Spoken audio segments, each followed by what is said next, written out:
Hello friends, welcome to my channel. મિત્રો, આજે 23/4ના રોજ જસ્ટિસ નિર્જીર દેસાઈ સાહેબની કોર્ટમાં લો કોલેજીસની હિયરિંગ હતી. તો આજે આપણે ડિટેલમાં જાણીશું કે આજની હિયરિંગમાં શું થયું છે. તો વિડીયોને એન્ડ સુધી જોવો, અને જો તમે મારી ચેનલ પર નવા છો તો ચેનલને સબસ્ક્રાઈબ કરવાનું ના ભૂલતા. આજે મિસ્ટર સુધીર નાણાવટીએ એક ચાર્ટ બનાવીને આપ્યું હતું જજ સાહેબને, જેમાં કોલેજીસ જે છે એની ટોટલ કેટલી ફીસ પેન્ડિંગ છે એ લખ્યું હતું.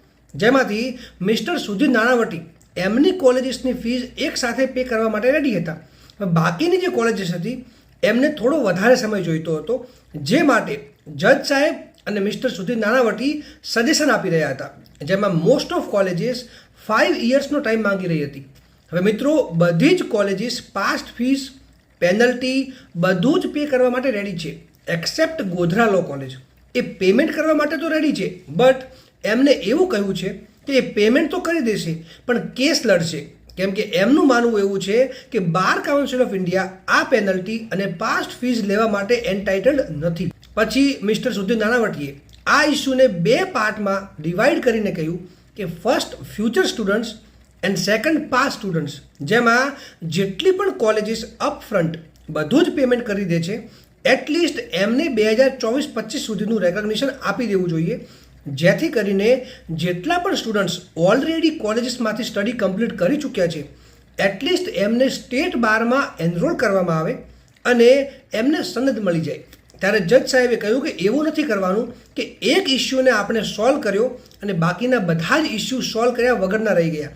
સો મારે એ જોવાનું છે કે નવા સ્ટુડન્ટ્સને એડમિશન મળી શકે, કોઈ ફેકલ્ટીઝની જોબ ના જાય અને કોલેજીસ એકદમ સ્મૂથલી ફંક્શન કરી શકે, જેથી બાર કાઉન્સિલનું પેમેન્ટ પણ થઈ શકે. મિત્રો, હવે લાસ્ટ વીકમાં 2 વખત મિટિંગ થઈ છે બધા જ સ્ટેક હોલ્ડર્સની, જેમાં લાસ્ટમાં કન્ક્લુઝન એવું નીકળે છે કે જો ગ્રાન્ટીનેડ કોલેજીસને હાઇબ્રિડ મોડ, એટલે કે 1 ડિવિઝન ગ્રાન્ટીનેડ અને બીજું ડિવિઝન સેલ્ફ ફાઇનાન્સ મોડથી ચલાવવામાં આવે તો મોટા ભાગનો ઇસ્યુ સોલ્વ થઈ જશે અને કોલેજીસ સ્મૂથલી રન કરી શકશે.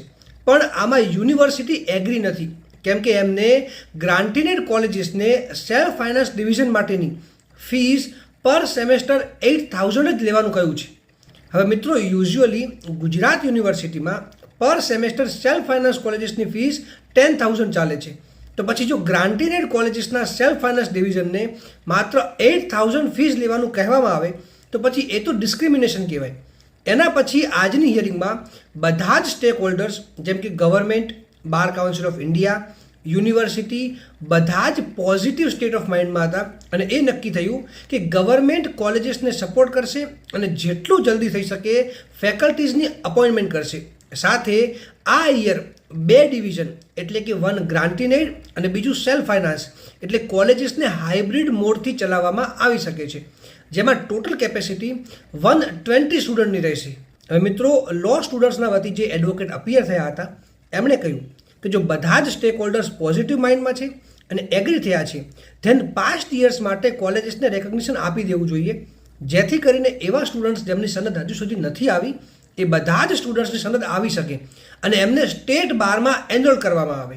ત્યારે જજ સાહેબે કહ્યું કે અત્યારે ઓર્ડર ના કરી શકું, મારે બધા માટે જોવાનું છે, બટ હું એ અશ્યોરન્સ આપું છું કે બિફોર વેકેશન હું ઓર્ડર કરી દઈશ.